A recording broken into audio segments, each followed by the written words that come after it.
Редовно туширање со млака или посвежа вода, редовен контакт со најблиските и избегнување на користење шпорет и рерна во најтоплиот дел од денот се дел од препораките на Институтот за јавно здравје за лицата над 65 години за полесно справување со високите температури. Во периодот од 13 до 17 часот, од Институтот советуваат да не се користат уреди кои дополнително го загреваат домот. Просториите треба да се заштитат од директна сончева светлина со ролетни или завеси, а проветрувањето да се прави во периодите кога надворешната температура е пониска. За разладување на телото се препорачува туширање со млака или посвежа вода, користење влажни крпи и престој во најладниот дел од домот или во климатизирана просторија доколку е достапна. Особено внимание, велат од Институтот за јавно здравје, треба да им се посвети на повозрасните кои живеат сами.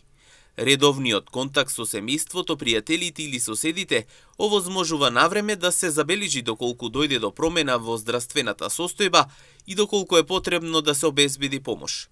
Имајте пријатна температура во домот и избегнувајте негово дополнително загревање.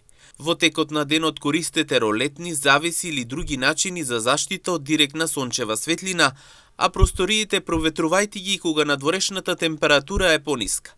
Избегнувајте користење шпорет, рерна и други уреди што дополнително го загреваат домот во периодот од 13 до 17 часот. Разладувајте го телото. Туширајте се со млака или посвежа вода, користете влажни крпи и престојувајте во најладниот дел од домот или во климатизирана просторија доколку е достапна. Одржувајте редовен контакт со членовите на семејството, пријателите и соседите. Доколку живеете сами, особено е важно во периоди на високи температури да одржувате редовна комуникација со блиските лица со цел на времено препознавање на евентуални промени во здравствената состојба и обезбедување помош доколку е потребно, велат од Институтот за јавно здравје. Инаку посебно внимание треба да посветат лицата со хронични заболувања. Од Институтот потсетуваат дека редовно треба да се зима пропишаната терапија и да не се менува или прекинува без консултација со лекар. При секое влошување или промена на здравствената состојба, потребно е навреме да се побара лекарски совет.